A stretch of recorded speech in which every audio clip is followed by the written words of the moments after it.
바로 오원춘 사건입니다. 잔혹했죠. 네. 수원에서 귀가하던 한 20대 여성이 중국 동포에게 납치돼 살해된 사건입니다. 갑자기 우 씨는 A 씨를 집으로 끌고 들어가 성폭행하려다 반항하는 A 씨를 살해하고 시신을 훼손했습니다. 범인은 40대 오원춘입니다. 그 오원춘 사건은 피해 여성이 퇴근을 하고 집에 가던 중이었었어요. 그래서 집에 거의 다다랐을 때 골목 입구에서 마침 나와 있던 오원춘이 피해자를 발견하고 갑작스럽게 공격을 해서 끌고 자기 집으로 들어갑니다. 그러니까 이제 피해 여성은 너무나 놀라고 충격적이어서 잠깐 오원춘이가 화장실에 간 사이에 이제 방에서 문을 잠그고 신고를 합니다. 그런데 이제 경찰의 대응이 너무 잘못됐던 거예요. 일단은 가장 초동 112 신고를 접수한 경찰관이 어떻게 대응하느냐인데 납치가 돼서 성폭행을 당하고 있다, 지금 위기에 처해 있다라고 하는 얘기를 제대로 확인을 하지 않았던 거예요. 지금 어떤 위기 상황인지에 대해서 판단을 했어야 되는데 싸우는 소리나 누군가 위협하는 소리가 들리지도 않고 전화를 할 정도 되면 그게 위기 상황은 아닌 것 같은데 라고 하는 정말 안일한 대처가 결국 이런 결과를 낳았던 안타까운 사례입니다. 네. 그래서 요거를 제가 일단은 몇 가지 나눠드리고 네. 한번 한 번씩 보시면서 읽어보죠. 녹취록을 보면 112 경찰입니다. 말씀하세요. 112 경찰입니다. 말씀하세요. 네, 여기 목골놀이터 전에 집인데요. 저 지금 성폭행 당하고 있거든요. 이게 이제 대략 어느 정도의 위치인지는 정확하게는 모르지만 일단 진술을 하고 있는 상태입니다. 일단 이제 목골놀이터라고 또 다시 질문을 하고요. 목골놀이터요? 네, 목골놀이터 전에 집인데 어느 집인지 모르겠어요. 지동이요? 네, 동초등학교 좀 지나서 목골놀이터 가는 길쯤으로요. 앞에서 분명히 얘기했던 내용이거든요. 이걸 계속 지금 확인을 하고 이건 답답한 상황이고요. 네. 이런 것은 왜 물어봤는지 저도 이해가 안 가요. 자세한 위치 모르겠어요? 초등학교에서 목골놀이터 가기 전에요. 초등학교에서. 목골놀이터 가기 전이요. 그러니까 본인이 지금 이 피해자는 최선을 다해서 지금 설명하고 있는 거죠. 근데 문제는 이제 위치 조회 한 번만 해볼게요 라고 했는데 위치 조회를 할 수 있는 역량을 동원을 했어야 되는데 계속 이제 그 질문만 하고 있어요. 그 다음 접수자가 누가 그러는 거예요. 이건 더 답답한 네. 상황이죠. 근데 여기 피해자가 아저씨 빨리요 빨리 이러대. 누가 어떻게 알아요? 그 모르는 아저씨라 그러니까 문은 어떻게 하고 들어갔어요? 이런 대화가 오고. 이거 사실 중복 질문 계속 하고 있는 거잖아요. 네. 목골놀이터 가기 전 초등학교 누가 그러는 거예요를 반복하고 있는 답답한 상황입니다. 그러다가 피해자의 목소리가 들립니다. 잘못했어요 아저씨 잘못했어요. 이거는 뭐냐면 오원춘이가 잠깐 방을 나간 사이에 문을 잠그고 피해자가 전화를 걸어서 신고를 하고 있는 중에 문을 부수고 오원춘이 들어온 시점이에요. 그러니까요. 그래서 이제 오원춘이한테 피해자가 잘못했다, 전화를 걸어서 잘못했다라고 하는 건데 근데 그 다음에 녹취가 아는 사람인데 남자 목소리 계속 들리는데 부부싸움 같은데 이게 마지막 얘기입니다. 수원 20대 여성 살인 사건에 대한 경찰의 대응이 시작부터 끝까지 총체적으로 부실했던 것으로 드러났습니다. 지난 1일 밤 10시 50분 112 센터에 걸려온 다급한 신고 전화.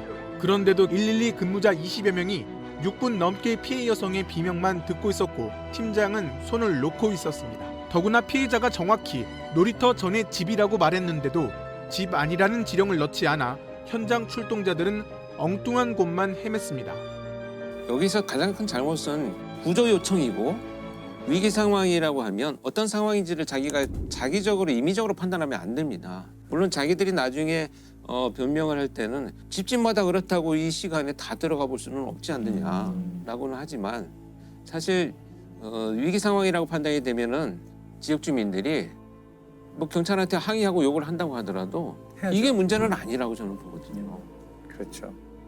그런데 이 당시에 지금 확인을 나중에 해봤더니 그 경찰관으로 임명된 지 얼마 안 된 초임 순경이 112 신고를 받았다는 것이 이제 밝혀졌죠. 진짜 공포에 떠는 사람의 목소리를 저희는 실제로 들어본 적이 없잖아요.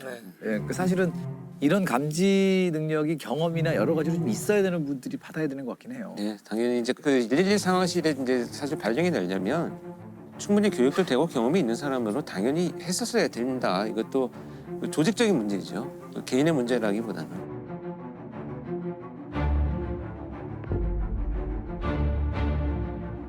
근데 오원춘은 어떻게 잡혔나요? 그냥 현장에서 잡혔나요? 당시에 그래서 밤새 거기 이제 형사까지 동원이 되어가지고 집집마다 수색을 하기 시작을 했습니다. 네네. 경찰이 계속 수색을 하면서 이 집의 문을 두드렸는데 열리지 않으니까 거의 반 부수고 들어갔는데 그 부수고 들어갈 때까지 시신을 훼손하고 있었던 거예요. 그래서 도망가지도 않고 예, 그 안에서 그냥 자기 집 안에서 그런 상황에서 체포가 된 거죠. 그래서 프로파일러의 작업으로 이제 면담을 하러 갔는데 면담을 하면서 제가 너무나 화가 났던 것이 면담을 하고 있는데 뭐 미소 짓기도 하고요.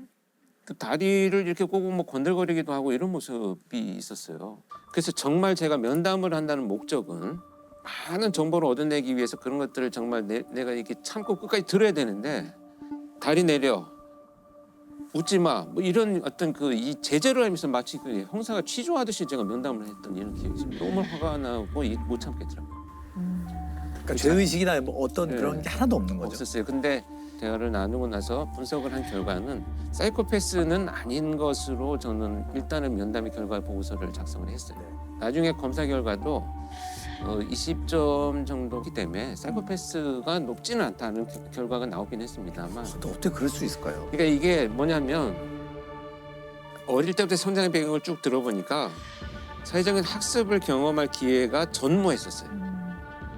어떤 일이 발생했을 때 내가 어떻게 대처해야지 뭐 이런 성장하면서 우리가 조금씩 배워가는 사회화 과정이 너무 없었기 때문에 그 상황이 됐을 때 대처할 수 있는 합리적인 방법을 자기가 못 찾고 그냥 계속 훼손만 하고 있었던 거죠. 뭐 윤리의식이라든지 기본적인 바탕이 되는 사회화되는 과정들이 지식이나 이런 게 하나도 없다라는 전혀 거죠. 없어요. 오원춘에 대해 대법원이 사형이 아닌 무기징역을 확정했습니다. 무기징역을 확정함에 따라 또다시 사법부의 법 적용이 너무 느슨한 것 아니냐는 논란이 불거질 것으로 보입니다. 자, 이 사건 이후에 112 시스템이 좀 바뀌었나요? 경찰의 위치 추적에 관한 법률이 그동안 계속 요구가 됐었는데 통과가 안 되다가 오원춘 사건을 계기로 통과가 되어버렸어요. 그래서 위치 추적을 할 수 있게 되는 법이 시행이 됩니다. 그 당시만 해도 경찰이 강제로 위치 추적을 할 수 있는 권한은 없었습니다. 그러니까 그전에는 소방의 협조를 받아서 그것도 당위성을 설명을 해야 되고 뭐 이런 과정을 거쳤는데 이게 생략되고 이제는 경찰이 바로 긴박한 상황이다라고 판단이 되면 본인의 동의가 없더라도 통신사의 협조를 받아서 나의 위치 정보를 강제로 오픈시켜서 확인할 수 있도록 지금 법이 또 개정이 됐습니다. 그다음에 이제 2013년에 이제 통합 시스템을 구축을 하면서 예전에는 이게 112 신고가 이렇게 경찰서마다 상황실에 있었어요. 근데 그거를 통합을 하면서 기준을 만들었어요. 112 종합 지령실에 발령을 날 수 있는 요원은 최소한 수사 형사 3년 이상, 그다음에 교통사고 처리 3년 이상라고 해서 그 자격 있는 사람들이 교육을 받고 통합 시스템에 와서 근무를 하면서 이제 신고를 받는 사람은 자기 혼자 지금 지령을 듣고 있잖아요. 상황실에서만. 그러면 출동을 하는 요원은 무전 지령만 받기 때문에 지금 얼마나 위급한 상황인지를 사실 감이 없어요. 근데 그거를 지금은 출동하는 경찰차에 달린 내비게이션을 통해서 같이 듣게 되어 있어요. 그 대화를 들으면서 출동하는 경찰관은 정말 이걸 사이렌을 켜고 가야 되나? 끄고 가야 되나도 판단을 해야 되죠. 이런 미미한 부분까지 결정할 수 있는 것이 코드화되어 있습니다. 코드의 어떤 그 방식이 이때부터 도입이 되기 시작을 했죠. 여성 비명이 들리는 등의 상황에서는 통화 중이라도 긴급 출동합니다. 경찰이 긴급 신고에 적극적으로 대처하기로 했습니다. 통화 도중 출동 지시가 필요한 코드형 사건의 경우 특별 관리하고 코드 1인 경우에는 최단 시간에 출동시키기로 했습니다. 지금은 이런 시스템이 잘 구축이 되어가지고 훨씬 효율 있게 지금 대응을 하고 있습니다. 이 바뀐 시스템으로 해결된 사건들이 좀 있었나요? 아마 이제 여러분들 뭐 여러 방송에서 보도가 된 내용들인데 2018년에 데이트 폭력 피해자가 감금이 되어가지고 신고를 하면서 여기 모텔인데요. 짜장면 좀 배달해 주세요라는 신고가 있었습니다. 근데 그걸 정말 수사를 오래 했던 형사가 여기 발령 나서를 받으면서 모텔인데 분명히 112 신고인데 짜장면을 배달해 달라고 하는 것은 지금 이 사람이 말을 못하는 상황이라는 것을 직감을 하기 시작했어요. 경찰입니다. 무슨 일이세요? 네, 여기 모텔인데요. 짜장면 필요해요, 혹시? 짜장면이요? 혹시 남자친구한테 맞았어요? 네. 짜장면 집이라고 말하면서 저한테 말하시면 돼요. 여기 502호예요. 502호 가시고 똑똑똑 두드리면 문 열어주세요. 네. 짜장면 빨리 갖다 드린다고 하세요. 남자친구한테.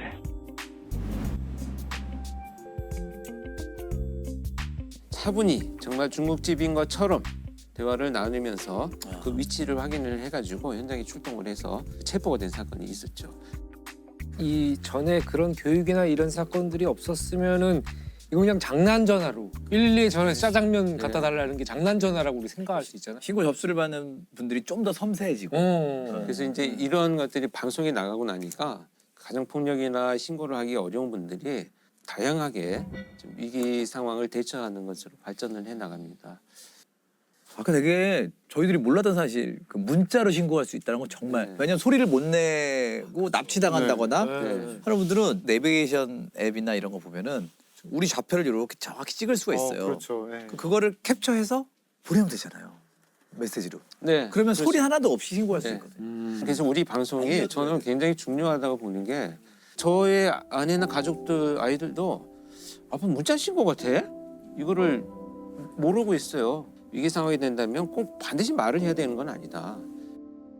그조차도 안 되는 상황이 있다면 112에 신고를 해놓고요. 그냥 놓아두면 됩니다.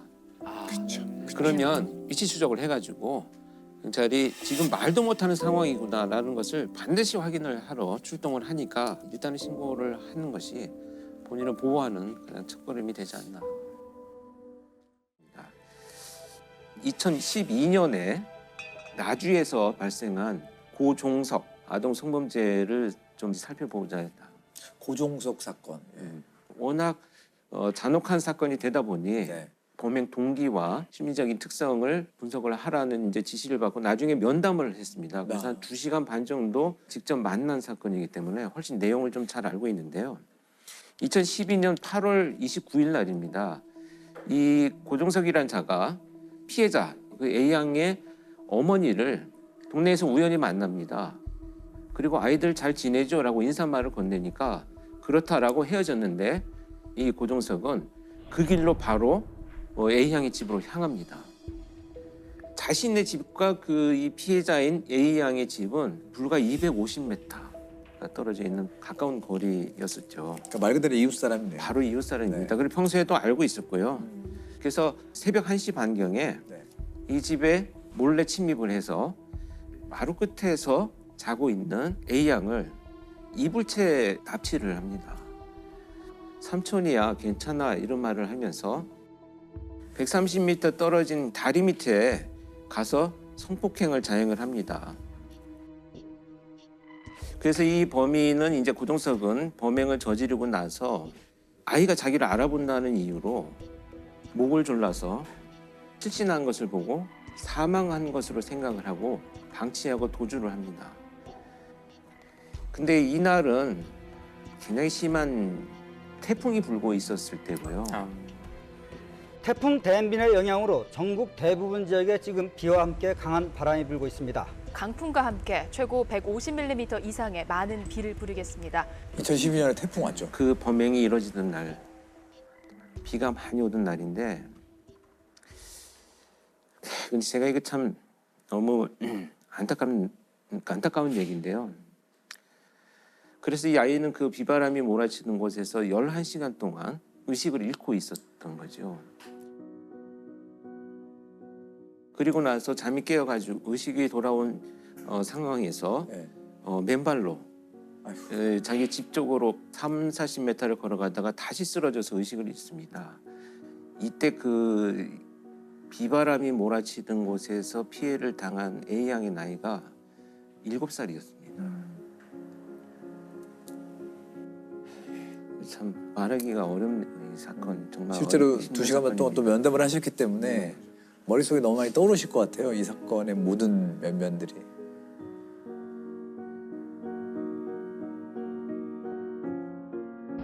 피해 어린이가 발견된 곳입니다. 어린이는 어제 태풍의 장대비를 알몸으로 맞으며 경찰에 발견될 때까지 12시간 동안이나 이곳에서 고통과 두려움에 떨어야 했습니다. 피해 어린이는 응급수술을 받은 뒤 안정을 취하고 있지만 아직도 충격에서 벗어나지 못하고 있습니다. 그래서 수사가 전개가 됐는데요. 이제 아이의 진술을 들으면서 이제 가장 먼저 용의자를 선정을 해야 되기 때문에 들어보니 아이가 삼촌이라는 표현을 썼다라는 것을 통해서 나이가 그렇게 많은 사람은 아니구나. 뭐 20, 30대 연령 정도구나. 그리고 다른 특징이 무엇인가 했더니 아이가 영민하게도 검정 어두운 옷을 입고 있었는데 머리가 굉장히 짧았다라는 진술을 합니다. 그리고 비바람이 몰아치는데 이 장소라는 걸 본다면 차가 없었을 것이고 지역 내에 있었을 것이다. 이런 이제 수사에 압축을 했었는데요. 이런 것을 통해서 35시간 만에 순천에 있는 한 PC방에서 잠복을 하고 있다가 검거를 하는데요. 정말 이 분노할 것이 그 검거하는 순간의 경찰관 이야기를 들어보면 PC방에서 나주 성폭행범이라는 용어를 뉴스를 검색을 하고 있었다는 거예요. 그러니까 자기가 저지른 범죄에 대해서 얼마나 드러났는지 아이는 살았는지 죽었는지 자기가 확인하고 보고 있었다 이런 것이 밝혀져서 정말 분노했었죠. 분노. 여자 어린이 성폭행 사건의 용의자 25살 고모 씨가 경찰에 붙잡혀 들어오자 시민들의 분노가 폭발합니다. 고 씨는 죄송하다면서도 검증이 끝날 무렵엔 후련하다는 말까지 했습니다. 그래서 구동성은 잡힌 뒤에 뭐라고 얘기를 했나요? 일단은 이제 본인이 나는 술에 취해 있었다 이렇게 주장을 하는데요. 그럼 약간 술김에 그랬다라는 얘기는 자기 약간 우발적으로 그랬다라는 그렇죠. 거를 던지려고. 네, 형량에 관련된 변명을 하려고 하는 얘기인데요. 상당히 많은 이제 계획성이 드러나고요. 그날 저녁에 이제 어머니를 만났다고 했잖아요. 그때 의도적으로 질문을 한 것도 의도성이 있는 것이다 이렇게 생각을 합니다. 그리고 이제 저는 그 이불 자체를 가져갔다는 것이 범행 장소를 이미 선정해 놓고 있지 않았는가 하는 생각이 듭니다. 왜냐하면 그 돌바닥에서 다리 밑에 돌바닥에서 저희가 성범죄를 저지르려면 필요한 도구의 하나로 생각을 이미 하지 않았는가. 계획적인. 네, 계획성의 어떤 의미를 갖고 있다 이런 생각이 들고요. 근데 이제 경찰 조사에서 뭐가 드러났느냐 하면 이 A 양의 언니를 내가 대상으로 했었다는 거예요. 그래서 오래전부터 동네에서 잘해주고 과자도 사주고 이렇게 지켜봐 왔다는 거죠. 저도 참 이거 면담을 하면서도 황당했던 진술 중에 하나인데 그 아이가 그날 거기서 자고 있었던 것이 운이 없었던 겁니다. 이렇게 저한테 면담을 하면서 이야기를 했습니다. 근데 저는 제가 정말 많은 범죄자들하고 마주 앉아서 감정을 억누르고 정보를 얻어내기 위해서 질문들을 해왔지만 이런 범죄자 사실 많이 경험하지 못했습니다. 특히 피해자를 살해하려고 했던 의도를 자기 말로 드러냈었습니다. 이미 죽은 줄 알았어요. 목을 졸라서 사망한 것으로 생각을 했어요. 이렇게. 그래서 자신의 행위로 인해서 남들이 불편함을 겪거나 고통스러운 것을 애초에 좀 고려하지 않는 사이코패스 성향의 판단이 되죠. 그래서 당시에 이제 법원이 결국은 무기징역을 선고를 하고요. 우리나라에서 처음으로 화학적 거세를 선고를 합니다. 집에서 잠자던 초등학생을 성폭행한 혐의로 기소된 고모 씨. 대법원은 무기징역과 함께 성충동 약물치료 5년, 전자발찌 부착 30년을 선고했습니다. 검찰은 피해 초등학생 A양이 성인도 견디기 어려운 큰 수술을 2차례나 받고 또 성폭행 사건이 없었던 1살대로 돌아가고 싶다는 피해자의 충격 등을 고려해 달라고 말했습니다. 법정에서는 A양의 어머니가 흐느끼는 목소리로 A양이 재판장에게 쓴 편지를 읽었습니다. A양은 엄마가 나쁜 아저씨를 혼내주러 간다고 하니 편지를 썼다며 아저씨가 나를 또 데려가지 못하게 많이 혼내달라고 편지에 적었습니다. 근데 거기 그 재판한 판사님이 명쾌하게 써놓으셨어요. 피고인은 가학적이고 잔인한 성폭력 범죄를 다시 범할 개연성이 매우 높은 점 등을 종합하면 성충동 약물 치료를 해라라고 이렇게 써놓으셨어요. 그러니까 뭐 무기징역이야. 그러나 혹시라도 나가게 될 상황에서도 이건 용납할 수 없다. 이런 좀 굳은 결의를 아마 굉장히 화가 나신 것 같아요. 왜냐하면 법무부 자료를 보니까 성범죄 유형별 아동 성학대 재범률이 37.5%라고 합니다. 37. 재범률이 가장 높은 범죄 중에 하나가 아동 성범죄. 근데 이자들이 왜 그런 범죄를 저지르느냐면 일단 적절하게 사회적 상호작용하는 것에 만성적으로 실패를 합니다. 근데 그 실패들에 대해서 너무 지나친 두려움을 갖고 있는 사람들이에요. 그러다 보니까 자존감이 떨어져요. 이 자존감이 떨어지는 자기의 감정을 회복하기 위해서 거절하지 않는 아동을 대상으로 통제하고 조정하는 이런 범죄를 저지르는 거거든요. 그리고 정말 제가 놀랐던 것은 범인이 체포되고 나중에 그 지역에 가서 그 사람이 과연 어떤 사람이었습니까? 라고 물어보면 거의 100%가 그 사람 범인 아닌 것 같아 라고 얘기를 해요. 왜냐하면 너무 온순하고 착하다는 거죠. 평상시 인사 잘하고. 이건 뭐냐 하면 애초에 타인의 시선에 매우 민감하고 거절에 두려워하는 이런 사람들이 자신을 지켜나가는 삶의 방식일 뿐이지 성향은 절대 아니라는 거죠. 친절한 이유가 있군요. 그렇죠. 어떤 일종의 가면이라고 봐야 되겠죠. 그럼 이런 사람이 주위에 있어도 알아내기는 굉장히 힘들다는 얘기네요. 네. 그리고 그런 외부의 시선에 너무 예민하고 그러니까 책임을 반드시 상대방한테 전가하는 이런 특징들을 좀 보여줍니다. 그래서 대부분 어떻게 진술하냐면 그 아이가 평상시에 나를 좋아했어요. 이게 걔 때문에 내 인생이 망친 거예요. 그 아이가 내 근처에 있었던 게 문제네요. 네. 그러니까 내가 반드시 찾아가서 복수할 거야 이런 얘기를 아무렇지도 않게 하고 아이자들은 정말 아무렇지도 않게 상대방 타진하면서 가면을 쓰고 살아가는구나 이런 것을 이제 알 수가 있었죠. 아까 왜 이웃이다라는 말을 제가 강조해서 말씀드렸냐면 가해자와 피해자의 거주지가 지금 1km 미만에서 대부분의 범죄가 일어나고 있다 이렇게 이제 수치가 나오는데요. 2km 미만에서 일어나는 것이 54% 정도입니다. 100m 이내에서 일어난 것도 거의 17%니까 20%가 되거든요. 아동 성범죄는 주로 가해자가 사는 곳 3km 안에서 발생한다는 연구 결과가 나왔습니다. 가해자와 피해자가 같은 동네 이웃일 가능성이 그만큼 크다는 얘기입니다. 해진 예슬 사건의 범인 역시 아이들 집에서 150m 거리에 사는 이웃이었고 8살 여자아이를 잔혹하게 성폭행한 조두수는 자기 집에서 불과 600m 떨어진 곳에서 범행을 저질렀습니다. 고종석 같은 아동 성범죄자들이 왜 지역 내에서 범행을 저지르느냐 하면 이 거절을 두려워한다는 회피적 성향들 때문에 낯선 곳에 가서 피해자를 물색하고 잘 모르는 지역에서 범행을 저지른 이후에 도주하고 이런 것들에 대한 두려움들을 갖고 있기 때문에 가까운 곳에서 범죄를 저지르는 것이 이제 이들의 대표적인 특징이라는 것을 우리가 이제 알아야 될 것 같습니다. 이 아동 성범죄자가 이제 출소를 하게 되면요. 당해 사건의 피해자에게 접근을 100m 이내에 접근을 금지하고 있습니다. 네. 근데 이 법이 조금 우리가 촘촘히 다시 한번 사회적 논의를 거쳐야 될 필요가 있다고 하는 것은 출소를 해서 내가 집으로 돌아왔더니 이미 피해 아동의 거주지와 100m 안에서 같이 있을 수 있다는 있어요. 거예요. 네. 그런데 이제 거주를 강제로 이전하라고 하는 법이 없기 때문에 피해자들이 다른 곳으로 가야 되는 안타까운 일이 이제 발생을 하죠. 실제로 조두순이 다 출소해서 돌아왔을 때 피해자의 거주지랑 2km 그 정도의 거리였고 결국에 피해자가 동네를 그렇죠. 떠났죠. 네. 조두순의 연말 출소를 앞두고 가족이 결국 안산을 떠나기로 했습니다. 어디 가면 떠나겠습니까?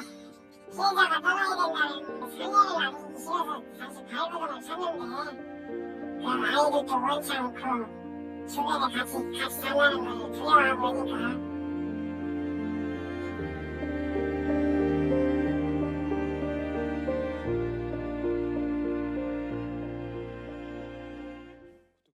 성범죄는 저는 굉장히 끔찍한 장면들을 많이 보았기 때문에 굉장히 예방에 대해서도 아이들이 좀 현실적으로 이해할 수 있는 교육을 시켜야 되는데 낯선 사람 따라가지 마라는 얘기는 부모님들한테 많이 들어서 알고 있는데 왜 따라가면 안 된다는지는 아이들은 몰라요.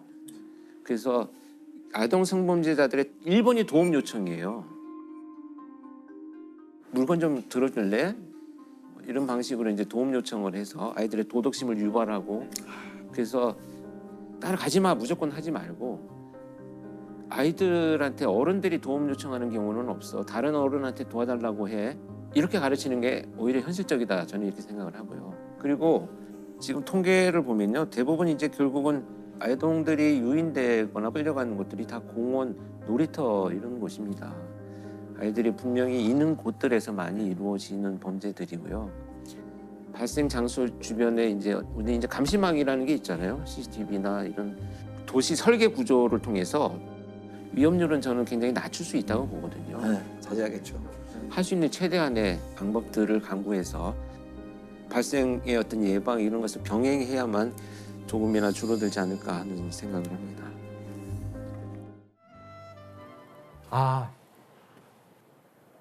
낙산사 화재 장면인가 본데요. 보는 것만으로도 가슴이 타들어가는 느낌이네요.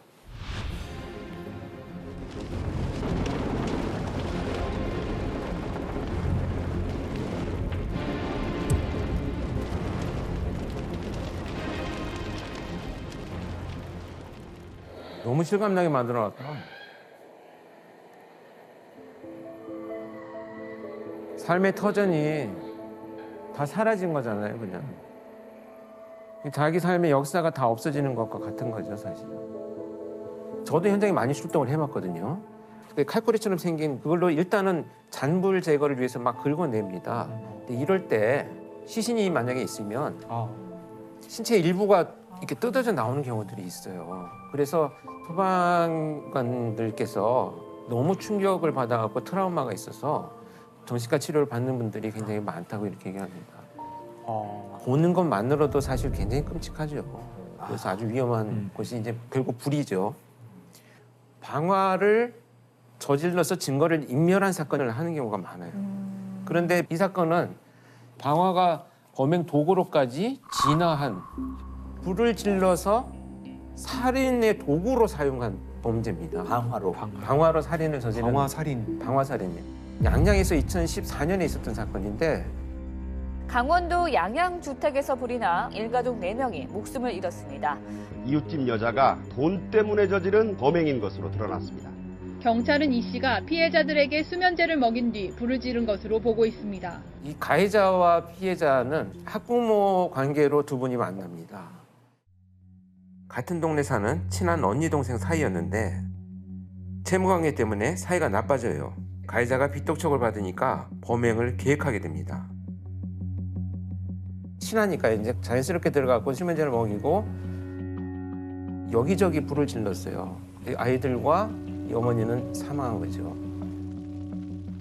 불이 나니까 주변에서 신고를 했어요. 신고를 했는데 가해자인 이 사람이 소방이 도착하는 순간에 막 달려들어서 저 안에 사람이 있다고 막 구호를 해달라고 막 이렇게 목격자인 행세를 하기 시작을 합니다.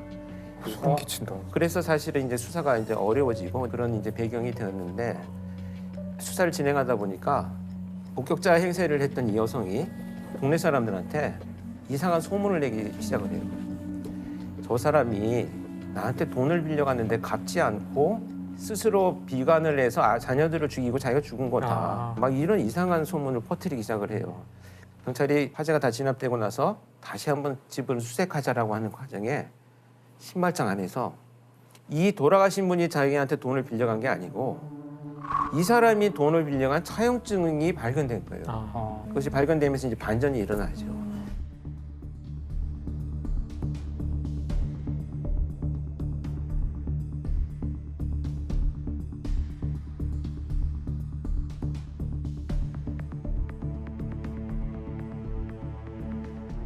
현장에서 그 방화로 의심되는 흔적들이 많았다고요? 특히 화재 현장에 가면 우리가 가장 먼저 화재 감식을 할 때 하는 것이 일단 바닥을 다 드러냅니다. 그래서 발굴을 한다 그러는데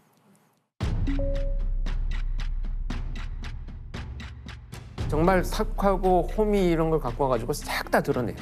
그리고 바닥을 보기 시작을 하는데 이나무질을 막 이렇게 뿌리잖아요. 물결 형태의 흔적들이 그대로 남아 있어요.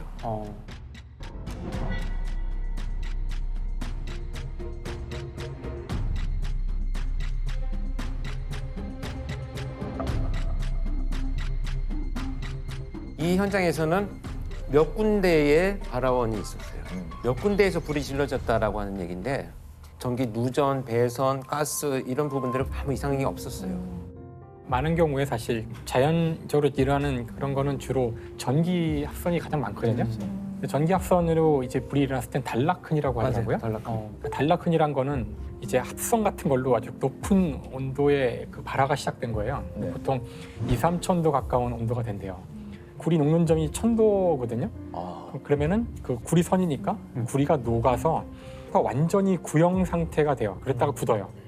그러면은 이게 동글동글한 방울처럼 생긴 반짝반짝거리는 흔적을 남기게 돼요. 처음에 만약에 이런 단락흔이 있으면은 유전이나 뭐 이런 합선 이분하고 알 수 있는 거고 그런 게 하나도 없으면은 적어도 전기에 의한 건 아닌 거죠. 두 번째는 피해자들이 어디에 위치해 있는가거든요. 대부분 장구적인 노력을 할 때 보면 뭐 어디로 가겠습니까? 뭐 욕실이나 물이 있는 곳으로 가죠. 싱크대, 욕실, 창문 이런 데서 발견이 되는 것이 정상적인 과정인데 그냥 바닥에 흩어져서 사망해 있었기 때문에 피해자들의 호흡기를 검사를 해봤더니 전부 검정매가 다 묻어서 나왔어요. 그러니까 호흡을 하고 있었다는 건데 이렇게 숨을 쉬고 있으면서도 불구하고 장구적인 노력을 못했다면 약물이나 기타 뭐 여러 가지 범죄 피해를 이미 당했을 가능성이 있으니까 부검 시에 약물 검사를 훨씬 더 많이 의뢰를 하죠. 지금 이 사건에 있어서는 다량의 수면제들이 발견이 됐기 때문에 계획적인 범죄다 이런 판단을 할 수 있는 단서가 돼 있는 거죠. 가해자는 이 사건 전에도 방화를 저질렀죠. 네, 그렇습니다. 이게 사실 이제 수사에서 더 밝혀진 것이 이 사건이 나기 3일 전에 자기하고 살고 있는 내연남을 방화 살인을 시도한 흔적이 또 발견됐어요.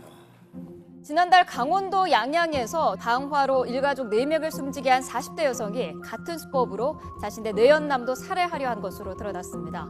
경찰은 내연남의 보험금 1억 7천만 원을 가로채려고 범행을 저지른 것으로 보고 있습니다.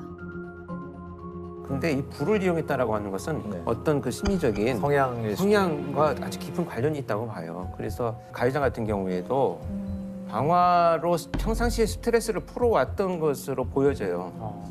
지금 5년간 1년에 한두 번 정도는 자기가 화상을 입은 흔적들도 나타나고 있거든요. 이건 불을 지르다가 자기가 화상을 입은 흔적이다 이렇게 볼 수가 있는데 아마 이런 사람들은 그 빛들 이런 것들로 인해서 궁지에 처해 있는데 이걸 해소하는 방법 중에 하나가 방화가 선택되었다 이렇게 보여집니다. 결국 이제 자신한테 친숙한 이 방화라는 방식을 범행 도구로 사용한 것이고요. 방화범은 어떤 처벌을 받을까요?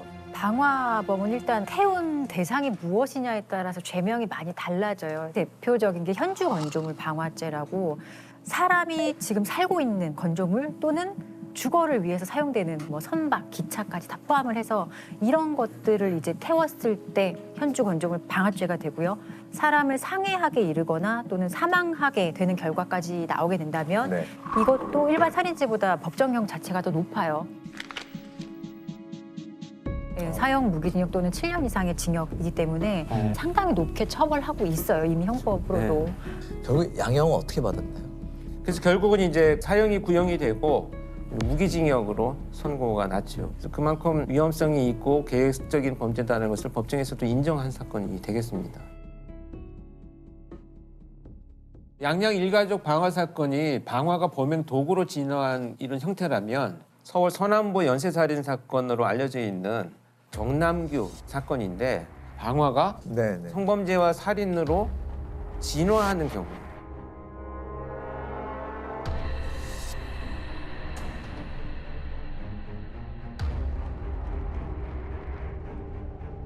최근 서울 남서부 지역에서 여성들이 잇따라 피습되면서 주민들이 공포에 떨고 있습니다. 지난 9일에는 보라매 공원에서 20대 여대생이 흉기에 찔려 숨졌습니다.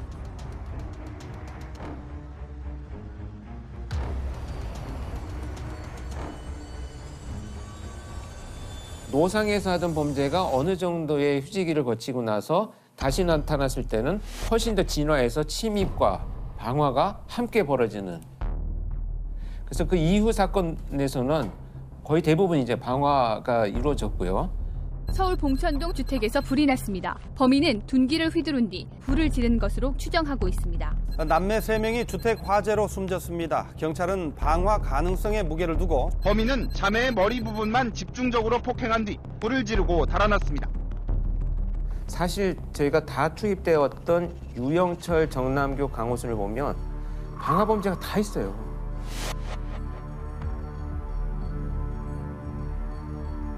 사실 유영철도 쓰레기 더미, 뭐 자동차 상당히 많은 곳에 불을 질렀다라고 하는데 강호순도 자신의 처와 작물을 불을 질러서 살해한 이런 사건이 이제 밝혀졌었죠.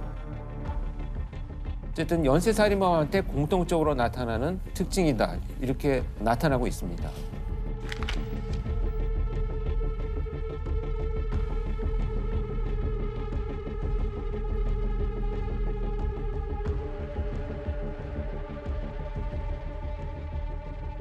프로파일링의 대상 범죄가 뭐냐면 살인, 성범죄, 그리고 방화예요. 방화가 그러니까 세 개의 사건은 하나의 카테고리 안에 들어있다고 보시면 돼요. 대표적인 특징은 뭐냐면 자극이 사소하게 시작을 해서 멈추어 있지 않다는 겁니다. 계속 발전하고 더 큰 자극을 원하기 때문에 그 정도 선에서 절대 머무르지 않아요. 그 방화 범죄도 처음에는 쓰레기 더미에 몰래 불을 지르고 막 사람들이 뛰쳐나오면 막 즐거워하던 이런 감정에서 이제는 사람들이 불타는 것도 보고 싶은데 더 큰 쾌감을 얻기 위해서 점차 규모가 커지고 잔혹해지는 경향성이 반드시 존재합니다.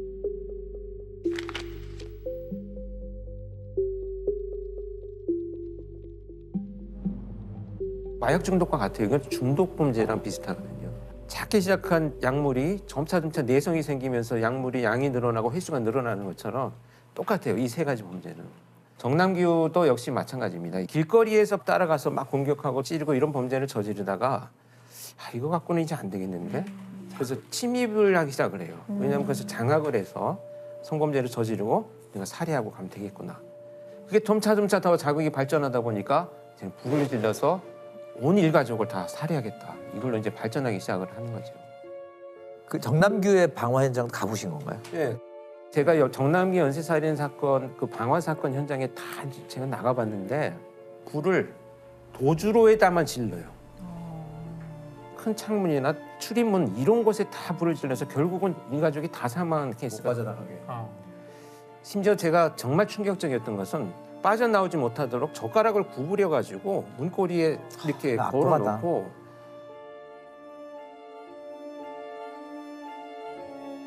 방범 창살이 있잖아요. 그 반지하 같은 곳인데 피해를 입은 곳이 거기에 손잡이를 잡고 이렇게 들여다보는 흔적이 있는 거예요.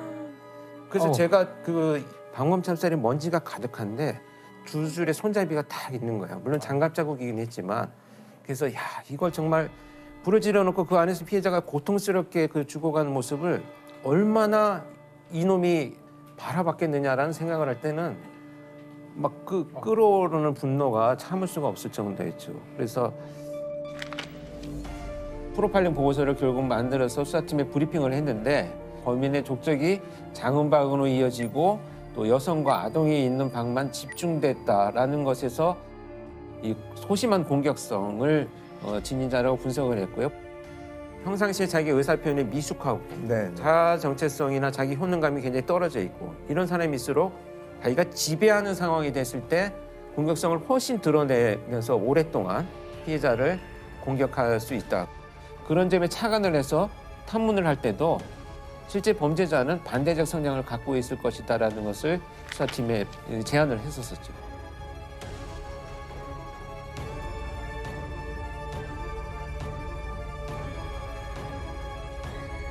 그 내용이 이제 결국은 체포되고 나서 정남규의 성향하고 상당 부분 일치를 하고 있었어요. 정남규는 다른 요원들하고 제가 같이 면담을 하느라고 이제 옆자리에 이렇게 앉았었는데 정말 그 살인 현장을 추억하면서 막 불이 활활 타는데 내 심장이 타는 것 같았어요. 막 이렇게 얘기를 해요, 진짜 실제. 쾌감의 순간을 돌이켜 보듯이. 그래서 전형적인 장형분이 고조되는 유형의 범죄자구나. 이 매장 특히 시신들이 발견이 되면 신원 확인조차도 하기가 어려운 이런 시신들이 발견이 많이 돼요. 근데 흥미로운 게 이 매장을 하는 방식에 따라서 굉장히 달라요. 연식범일수록 깊어요. 그것은 이제 발견되지 않아야 된다는 강철한 의식이 있어. 왜냐면 이 시신은 발견되는 순간 내가 용의자야라는 두려움이 있기 때문에 원한 관계도 금방 밝혀질 거고. 예. 그런데 비연식범일수록 얕은 거지. 그래서 그냥 덮어놓는 형식으로 시신이 발견되는 경우가 많고 공통된 것은 어찌됐건 시신을 매장할 정도 되면 신원이 확인되는 것에 대해서 불편하기 때문에 대부분 옷이 없어요. 옷을 다 벗긴 상태에서 매장되어 있는 경우가 많이 나타납니다. 그리고 또 산 중턱쯤에 매장을 했느냐, 또 정상까지 갔느냐 이런 것들도 프로파일러 입장에서는 굉장히 중요한 단서가 돼요. 과연 사망한 채로 시신을 산 정상까지 들고 갔느냐, 지리적인 조건, 그 다음에 체격 뭐 이런 다양한 것들이 우리가 추론할 수 있기 때문에. 근데 사실 시신을 발굴하는 것에 대해서 이 과학 수사가 그동안의 발전이 좀 더디어 왔어요, 사실은. 그 대표적인 게 개구리 소년 사건 때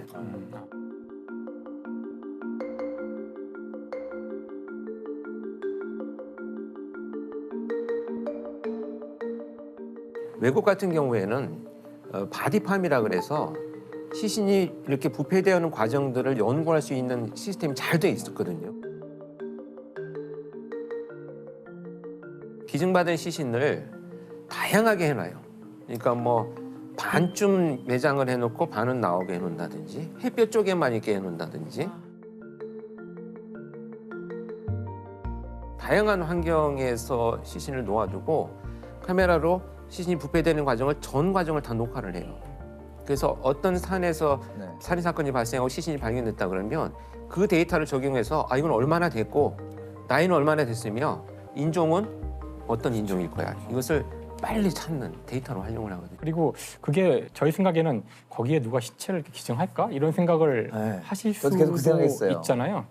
근데 의외로 그러니까 1910년대 후반쯤에는 미국이 경제가 이제 안 좋아져서 그런지 매장을 하기 힘든 경제적으로 어려운 사람들이 너무나 많이 여기 기증하겠다고 그래서 오히려 지금은 굉장히 강하게 여러 가지 조건들을 달아서 죽기 전에 이 사람이 자기 자필로 이렇게 직접 기증을 하는 서약서 같은 게 없으면 안 받고 이런 식으로 의외로 많대요. 기증하려는 사람들이. 물론 이제 좋은 의미로 하려는 사람도 있고. 그렇죠. 좋은 의미로 보통 보면 뭐 다른 생명을 살리는 데 기증하는 분도 계시지만 이렇게 또 좋은 의도로 쓰이는데 하신 분이 있을 수 있겠네요. 그래서 저는 이제 그 미국에도 있고 이제 캐나다에도 있는데 캐나다에는 갔더니 이제 그 수풀이 막 이렇게 이제 자라 있어요. 풀들이. 근데 그 교관이 저를 보고 CSI를 얼마나 했느냐 그래서 나도 할 만큼 했다. 응? 할 만큼. 나도 할 만큼 했다. 영어로 할 만큼 비과학적인. 할 만큼. Many years. Enough. 하여간 Enough. 뭐 이렇게 베테랑. 충분히 했다. 그랬더니 자 어디에 묻혀 있는지 그걸 알아맞혀 보라는 거예요. 야 이거는 정말 나도 우리는 진짜 벤치마킹 하러 갔기 때문에 생전 연구도 안 보고 처음 보는 얘기인데. 묻어놓은 곳인데. 근데 팁을 주겠다는 거예요. 뭐냐면 묻혀져 있는 곳은 풀이 윤기가 나고 훨씬 잘 자라 있다는 거예요. 영양분이 되어버린 거지. 그 얘기를 듣고 나서 보니까 뭔가 좀 흐릿하게 보이긴 하는데 그때 제가 통찰을 느꼈죠. 아 이런 것이 진짜 연구가 필요한 거구나. 듣고 나면 아무것도 아닌데 해본 사람만 아는 게 있어요. 실증 연구가 필요하고 식물학적인 지식도 필요한 거군요. 굉장히 특히 이제 곤충학, 법곤충학은 곤충학. 특히 이런 그 매장 시신에서 법곤충학이 제일 많이 활용돼요.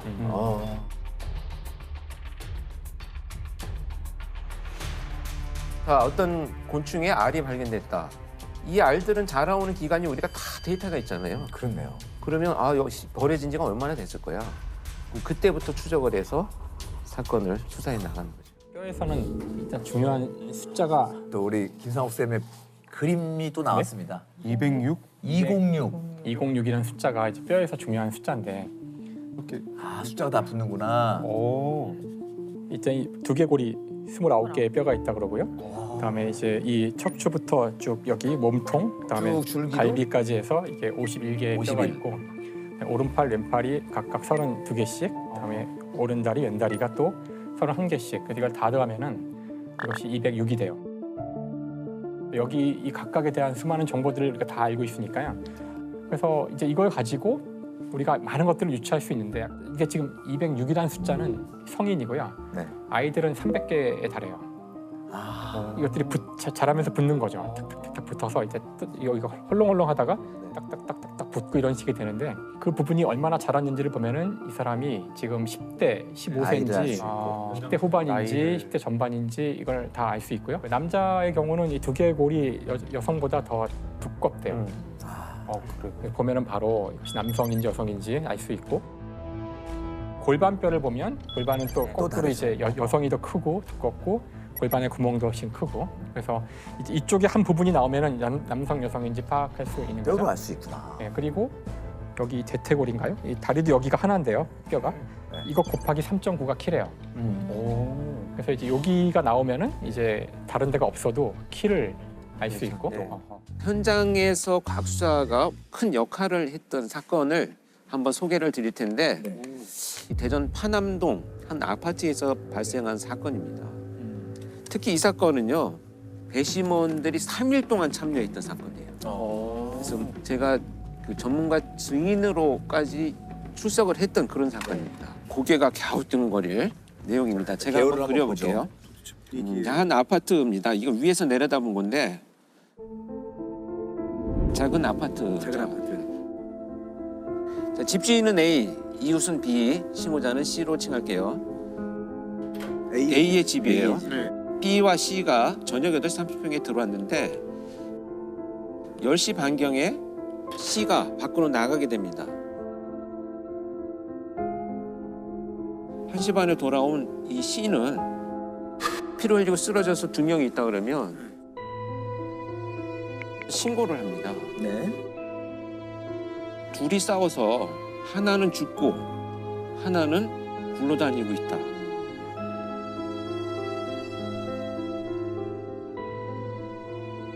근데 여기 방안의 구조를 보면 여기 작은 상, 소주병, 음식 이런 것들이 있고, 집주인인 A는 쓰러진 상태로 피가 이렇게 비산이 되어 있어요. B는 옆으로 누워서 옆으로 신음소리를 내고 누워 있었던 거예요. 이 사람과 이 사람 가운데에 나체 절단기가 있어요. 여기 이제 양말을 신고 피를 밟고 돌아다녔던 흔적들이 조금 있어요. 경찰이 출동할 때 보니까 이 C는 이렇게 앉아 있었던 거예요.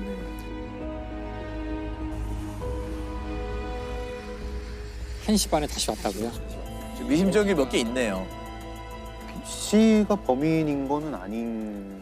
장강민 선생님이 얘기한 것처럼 의심스러운 거는 지금 C잖아요. 그렇죠. 그러면 가장 먼저 이제 확인을 해봐야 될 것이 CCTV입니다.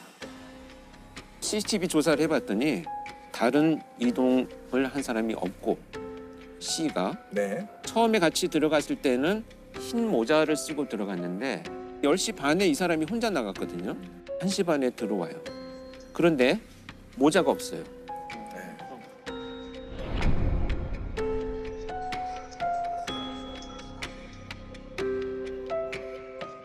그리고 C가 이 사람의 진술은 뭐냐면, 간략히 하자면 둘이 싸우고 쓰러지고 사망을 했기 때문에 화가 나서 살아있는 사람을 뺨을 때리고 이거 범행 도구구나 하고 들었다가 아차 싶어서 내려놨대.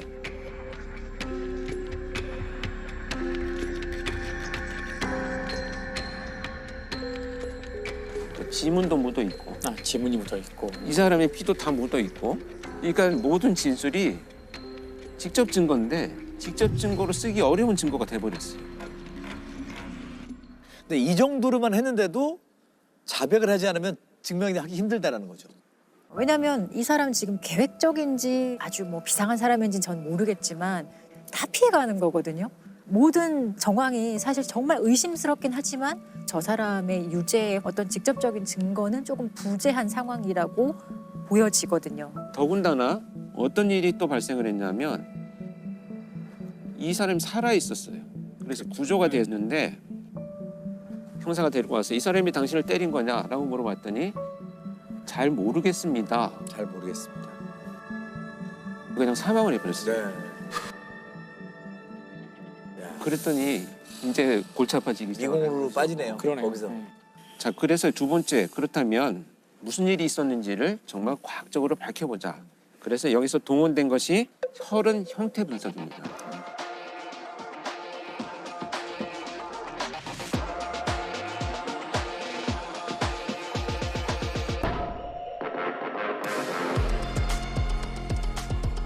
혈흔의 기본 원칙은 혈흔은 날아오는 각도에 따라서 지름의 크기가 다르다라는 원칙을 갖고 있어요. 그래서 만약에 직각으로 떨어진 경우에는 동그랗게 똑 떨어지니까.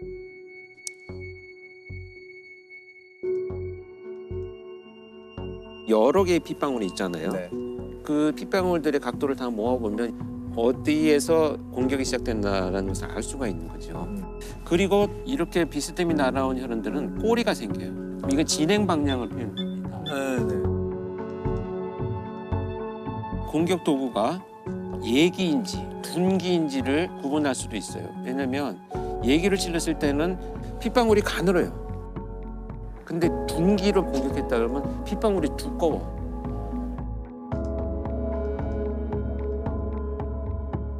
오른손으로 때렸는지 왼손으로 때렸는지 뭐 두 대 때렸는지 뭐 다 분석할 수 있는 거죠. 혈흔 형태 분석 결과에 의하면 A라는 집주인이 서 있는 상태에서 공격이 시작돼갖고 쓰러졌는데도 계속 약 80회를 공격했다는 것이 밝혀졌어요. B는 머리를 공격받고 쓰러져 있다가 이불 위에 이렇게 피가 고여 있고 의식이 들면서 이렇게 뒹굴어 나왔다는 거죠. C가 주장하는 바에 의하면 둘이 싸웠어야 되잖아요. 문제는 이 사람과 이 사람 중간 어디에도 서로의 혈흔이 겹친 게 없어요. 그러니까 이 두 사람은 접촉이 없었다는 얘기예요. 둘이 엉겨붙을 일은 없었다. 그렇죠. 그리고 혈흔 족적이 C가 양말을 신고 이동하면서 묻은 족적의 크기와 같다는 것이 일단 밝혀졌고요. 그 피는 사망한 A와 B의 혈흔이 혼합돼 있었기 때문에 발자국의 주인공이야말로 두 사람을 다 공격할 때 흘린 피들을 자기가 밟고 다녔다는 것을 재구성이 되겠습니다. 끝까지 부인을 했어요. 그래서 수사팀에서 이제 요청이 와가지고 제가 면담을 했어요. 이 용의자를. 근데 객관적으로 증거가 있으면 기소를 하고 그렇지 않으면 빨리 혐의를 풀어달라. 이렇게 자신의 결백에 대해서 과도한 자신감을 보이고 있었고요. 그건 C일 수밖에 없다라는 게 혈흔 분석을 통해서 나왔는데 무슨 배짱으로 이렇게 부인할 수 있을까? 지금 이 사람의 진술은 몇 가지 특징적인 것만 분석을 해보면 신고 당시에 하나는 죽어있고 하나는 살아서 뒹굴러 다니고 있다는 표현을 했거든요. 지금 사람이 피 흘리고 쓰러져 있을 현상을 신고하는 것이 가장 적절한 그 표현인데 이미 죽었다는 것을 자기가 단정을 해버렸고 또 하나는 굴러다니고 있다. 이 사람이 죽였을 거라는 것을 암시하는 표현의 신고예요. 두 번째는 이제 정서적인 표현이 너무 생략돼 있어요. 예를 들면 진짜 사람이 하나 죽었는데 너무 놀랐어요라고 하면 정서 표현이 완전히 배제되고 얘가 범인이야 라는 형식의 결론적인 것들만 신고하고 진술을 했기 때문에 범인으로 몰아가면 나는 좀 빠져나갈 수 있지 않을까라는 생각을 아마 현장에서 했을 것이다. 정말 끝까지 본인의 자백이 없었지만 국민참여재판을 범인이 수정했어요. 국민참여재판으로 더 이걸 호소하자. 자신 있었던 거지. 1년 동안 체포도 못하고 니들이 뭘 가지고 하는 거지라는 자신이 있었던 것 같아요. 그래서 재판이 진행되는 과정에서 3일 동안 배심원들이 참여를 하셨잖아요. 저는 이제 3일째 되는 날 제가 이제 증인으로 출석을 했는데 배심원들이 만장일치로 유죄를 선고를 합니다. 그래서 17년의 형을 선고를 받습니다. 정황 증거만으로 유죄를 받았네요. 그 정황 증거들이 사실 직접 증거 정도의 역할을 할 정도로 아주 많이 모아지고 이 정황 증거끼리 연결되고 이제 고리를 형성해서 아주 강한 어떤 증명력을 가졌을 때 이 정도면 어떤 유죄의 심증을 형성할 수 있다 이렇게 저희 표현하는데 정말 이 사건은 과학 수사의 전 분야죠. CCTV, 혈흔, 프로파일링까지 동원돼서 과학적인 단서들을 바탕으로 해서 진실을 밝혔다 이렇게 볼 수 있습니다. 2011년 1월 달에 경찰관이 보험 사기를 하려고 하다가 자기 어머니를 살해한 사건이 있었습니다. 어머니를 폭행해 숨지게 한 현직 경찰 간부 이모 씨가 구속 수감됐습니다. 보험금을 타내기 위한 것으로 보이는데요. 어머니를 폭행해 장기 주절로 6시간 만에 숨지게 한 혐의입니다. 경찰관이 빚이 많이 생겼어요. 네네. 여기저기 돈도 빌리고 이런 흔적들이 나타났는데 자동차에 부딪히면 상처가 없이 그냥 아프지 않나요? 교통사고로 위장을 하려고 큰 볼링공으로 엎드려 있는 자기 어머니의 등에 떨어뜨려서 결국 자기 어머니가 사망을 했던 거죠. 그래서 이제 그 CCTV를 분석을 해보니까 자기 어머니가 살고 있는 아파트에 헬멧을 쓴 다음에 볼링공을 들고 올라가는 계단에서의 걸음을 거리를 보니까 동료들이 보니까 이 걸음걸이를 금방 알겠는 거예요. 이래서 이제 체포를 하게 됩니다. 이 사건은 CCTV의 걸음걸이를 분석했다라는 것이 굉장히 중요한 단서로 작용이 됐기 때문에 법부행 분석을 해야 되겠다는 필요성이 좀 대두된 사건입니다. 요즘은 이제 법영상 분석 연구원이 따로 있고요. 2차원 영상에 기록된 장면을 3차원으로 시뮬레이션해서 피사체의 크기나 길이 등 것들을 파악해서 현장을 재구성하고 있습니다.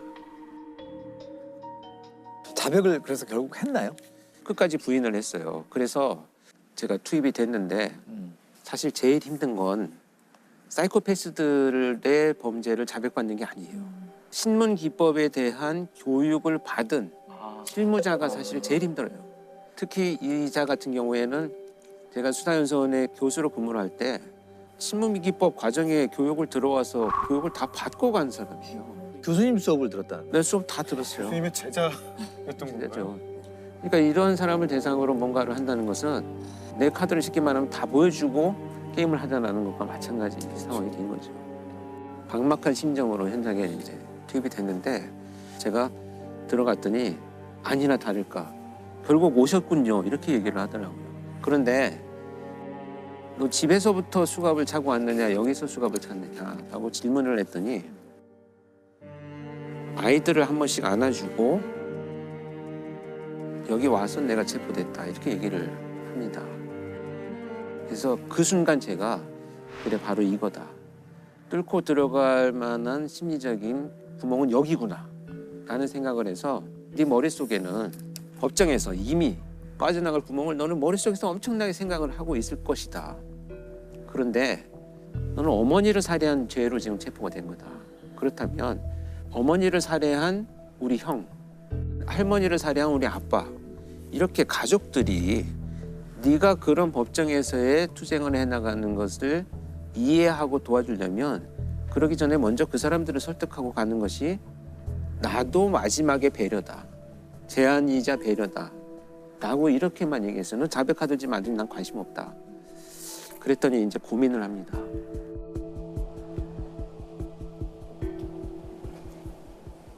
자, 그러면 내 아내와 변호사를 같이 불러주십시오. 그래서 이제 둘이 같이 불러서 변호인 접견실에 들어갔는데 수사팀장한테 야, 자백할 거다. 2시간 만에 문을 열고 나오더니 나 보험 사기 하려다 이렇게 된 거야. 그러면서 복도에서부터 막 그냥 자백을 하기 시작을 했어요. 근데 이 신문 전략이 뭐냐면 새로운 것을 부각시켜서 판단의 기준을 바꾼다라는 게 있거든요. 빨리 범죄를 드러내고 가족들과 상의하고 변호사한테 조력을 받는 것이 더 필요해. 새로운 것을 이렇게 확 부각을 시켜줘 버렸어요. 그러니까 자백이라는 것으로 선택을 하게 되는 거죠. 그래서 신문의 핵심은 부인하는 범죄자들한테 막 해라, 너 뭐 사증하고 이런 게 아니고 굉장히 이 사람이 지금 어떤 생각을 하고 있지? 그렇다면 나는 어떤 제안을 하면서 빨리 본인 스스로 판단을 하게 만들어줘야 되겠구나를 결정하고 이끌어가는 것. 이것이 이제 프로파일러 역할들이 되겠죠. 그래서 제가 첫 번째 이야기하고 싶은 것은 토양을 이용한 이제 증거, 미세 증거, 이제 토양 포렌식이라고 하는데요. 토양. 많은 분들이 그 주변의 흙을 보면 다 똑같은 흙인데 무슨 이거 가지고 증거가 될까 이제 하실 수도 있는데요. 여기서 말하고 싶은 핵심은 뭐냐면은 지구상의 흙은 다른 어떤 행성의 흙과도 다른데 여러분들 옛날에 그 아폴로 11호가 달에 내렸을 때 그 밑에 흙 같은 게 있었던 거 기억나세요? 네. Both hands down about the fourth rung up. There you go. Okay, now I think I'll do the same. 착륙할 때 막 뭐가 먼지가 막 날아가고 네. 그다음에 그 암스트롱이 찍은 발자국이 남아있거든요. 발자국, 네. 달에도 흙이 있구나라고 생각하실 수가 있는데 그걸 이제 흙이라고 보기 힘든 그러니까 암석이 뽀개어진 거거든요. 암석이 뽀개지는 이유가 지구는 이제 풍화 작용이 있어서 비도 오고 바람도 불고 하니까 막 뽀개지고 이러지만 다른 기상현상이 없거든요. 그렇죠. 어떻게 생긴 흙이냐면 이거는 일교차가 300도예요. 낮에는 100도까지 올라가고 밤엔 영하 200도로 떨어지거든요. 그러니까 일교차 때문에 부서지기 시작한 것들이 쌓인 그냥 먼지 같은 거고 그게 다예요. 그거밖에 없어요. 근데 지구의 흙이 특별한 거는 지구는 생명체가 있어서 이것이 단지 먼지로 있는 것이 아니라 특히 지렁이 같은 생명체들이 이걸 먹어서 내뱉을 때 거기 사는 나무라든가 생명체 이런 것과 다 연관이 되어서 대단히 다양한 종류의 흙들이 존재해요. 그다음에 지역 특성이 있기 때문에 그러니까 지역마다 다 조금씩 다르다. 그렇죠. 그래서 이 흙을 우리가 만약에 데이터베이스화 시킬 수 있으면 그럼 이제 바닥 특히 신발에 묻어 있는 흙을 보고서 이게 어디서 일어난 사건인지를 알 수도 있을 거라는 거죠. 그래서 2003년 4월에 부천의 중부경찰서에 한 택시 기사가 와서 사고를 이제 신고를 했어요. 네. 하는 이야기가 제가 운전하고 옆에 그 20대 여성이 타고 있었는데 갑자기 뒤에서 그 차가 정차해 있을 때 괴한들이 와가지고 문을 열고 들어와서는 금품을 요구했다는 거예요. 더 내놔라. 왜 이것만 내놓느냐. 없다고 아저씨 없다고 제발 좀 살려달라고. 그러면서 또 여자가 가만히 안 있냐고 푹푹 찔러대고 앉아있고 해서 정 씨는 이들이 돈을 요구하다가 없다고 하자 양 씨를 마구 찔렀고 이 틈에 자신은 도망쳤다고 말했습니다. 그리고서는 그 칼로 찌른 그 여성을 데리고 자기들이 타고 온 차에 싣고 도주했다는 게 이 사람의 이야기예요. 네. 너무 어쨌든 좀 이상하죠. 이상한 상황이 좀 이상하고 아무리 괴한이 왜 갑자기 그런 실제 일을 이제 몇 시간 뒤에 바로 그 여성이 20대 여성이 변사체로 이제 그 강변에서 이제 발견이 되고요. 이제 그래서 일단 경찰이 조사를 들어갔는데 가봤더니 이제 되게 이상한 점이 많은 거예요. 일단 금품을 노린 강도라고 주장을 하는데 돈이 이렇게 밖에 놓여 있는 돈들이 이제 거스름돈 같은 걸 할 수 있도록 돈이 있는데 그 돈을 건드리지 않았고 10,000원짜리 지폐 있고 뭐 그런데 그다음에 그 여성의 지갑이 택시 안에 떨어졌는데 지갑도 안 챙긴 거죠. 범행이 끝난 뒤에도 차량 안에는 피해자의 신용카드와 현금이 그대로 남아 있었습니다. 그래서 뭔가 이제 심상치 않았던 거예요. 그래서 이제 이제 수사가 이 사람을 이제 용의자 선상에 놓고 수사가 이루어지는데 여기서 결정적 문제가 나중에 이제 범인으로 단정하게 되는 중요한 기여를 한 것이 바로 토양이에요. 그러니까 그 택시 안에 흙이 이렇게 있고 희생자가 있었던 강변에 있는 진흙 같은 거 그런 흙이 안에 묻어 있는 거예요. 이게 말이 안 되잖아. 그렇죠. 이 사람 말에 따르면 길에 서 있다가 괴한들이 와서 뭐 납치해 가고 뭐 이런 스토리인데 이 택시에도 뒷부분에 뭐 바퀴나 범퍼 이런데 그쪽을 가야지만 묻을 수 있는 흙탕물 같은 것들이 묻어 있었던 거예요. 그래서 이것이 이제 중요한 증거로 채택이 되어서 이제 나중에 유죄가 입증되는데 아주 중요한 역할을 하게 되는데요. 이제 이처럼 이제 흙이라는 것이 얼핏 보기에는 주요 증거 수단이 되지 않을 수 있다고 생각하실 것 같은데 이제 피할 수 없는 증거가 되는 거죠. 네. 아까 박사님 얘기 들으니까 흙 샘플이 다 표본화되면 좋겠네요, 진짜. 성분 검사했을 때, 이거는 전남 쪽에 있는 어디 흙인데요라고 딱 분석이 나올 수 있는 거면. 그러니까 사실 흙은 너무나 많은 원자들이 있고 특성이 다양하기 때문에 적절한 그 기준만 잡으면은 그걸 데이터베이스화 할 수 있고요. 오스트레일리아 같은 경우가 지금 스트론튬의 동위 원소를 이용해서 지금 전국을 지금 데이터베이스화 하고 있거든요. 그러니까 이제 그거는 이제 그 나라의 상황이나 그 나라의 토양의 특성이나 뭐에 따라서 끊임없이 할 수 있어요. 사실 이런 기법들은 원래는 그 석유를 탐사하거나 할 때 만들어진 거예요. 자원 탐사를 하기 위해서 만들어진 것인데 범죄 수사에 쓰일 수가 있어요. 자매뿐만 아니라 우리가 정말 범죄 수사에 이용될 수 있을까 하는 것들이 있는데 이제 미세 증거라는 건데요. 같은 것들인데 그러니까 막 현비경으로 보거나 확대해야 되는 증거물들을 이제 미세 증거물이라고 하는 건가요? 네. 페인트, 뭐 심지어 유리 이런 것들 다 범죄 수사에 쓰일 수가 있어요. 일단 사건 하나 제가 소개하려고 하는데요. 2009년 6월에 광주에서 있었던 사건인데요. 그 초등학생 공기총 살인 사건 이렇게 알려진 거예요. 되게 끔찍한 사건인데 그러니까 밤 8시 반쯤일 거예요. 이제 사건의 그 범죄자인 40대 이 씨가 운전을 하고 가다가 횡단보도를 건너고 있는 그 초등학생을 신호도 무시하고 달려서 친 거예요. 일단 그 이 씨는 지금 현재 음주 운전 상태고 심지어는 지금 무면허 상태이기도 해요. 모든 게 안 좋죠. 2005년에 이미 음주 운전으로 면허가 취소가 됐는데 2007년에 운전을 하다 잡힌 거예요. 무면허 음주 운전에 이제 신호를 무시하고 초등학생을 횡단보도에서 친 거예요. 답이 안 나오네. 횡단보도에서 친 거예요. 그러니까 정말 그 교통사고로 할 수 있는 최악의 상황이 벌어진 건데 그 아이를 일단 태우고 병원에 갔어요. 병원에 갔는데 시간이 좀 늦었고 뭐 MRI 찍어야 될 것 같은데 우린 찍을 수 없으니까 다른 병원으로 가보라 그랬고요. 아기가 다쳤다거나 교통사고가 났다거나 그런 이야기도 안 하고 MRI를 지금 찍을 수 있느냐 해서 우리 간호사가 지금은 찍을 수도 없다 그랬더니 그럼 알았다 그래가지고 그냥 데리고 나갔다 그러네. 그래서 다시 차에 아이를 태우고 다른 병원으로 이동을 해야 되는데 다른 병원으로 가질 않고 이 아이를 태운 채로 광주시 외곽으로 나가서 담양의 호수가 근처로 가서 아이를 그 공기총으로 6발을 쏴서 죽이고 사체를 유기하고 그리고 돌아온 거예요. 쏴서 끔찍한 사건이죠. 더군다나 이제 CCTV가 다 남아 있고 그런데 더욱 안타까운 것은 아이가 이제 첫 번째 병원 갔을 때 좀 이상하지 않으세요?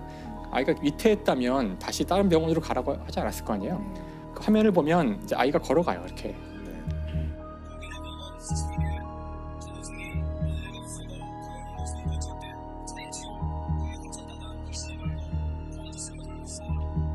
그러니까 아이는 크게 다치지 않은 상태였다는 거예요. 그러니까 다 거짓말한 거죠. 그래서 아마도 지금 자기의 상황이 3개월만 더 있으면 이제 응시를 하고 면허가 생길 수 있을 텐데 이런 사고가 터지니까 이 사건을 은폐하려고 아이를 이제 죽인 거예요. 그래서 이제 굉장히 안타까운 이제 사건이고 이제 어쨌든 여기에 지금 보면은 술이 몇 차례 걸려져 있는 걸 알 수 있어요. 그러니까 일단 범죄자가 이 사건을 벌이게 되는 이유도 음주운전으로 이제 면허가 취소되고 한 거. 이 사건 자체도 이제 음주 중에 벌어지는 이제 사건이고. 그렇죠.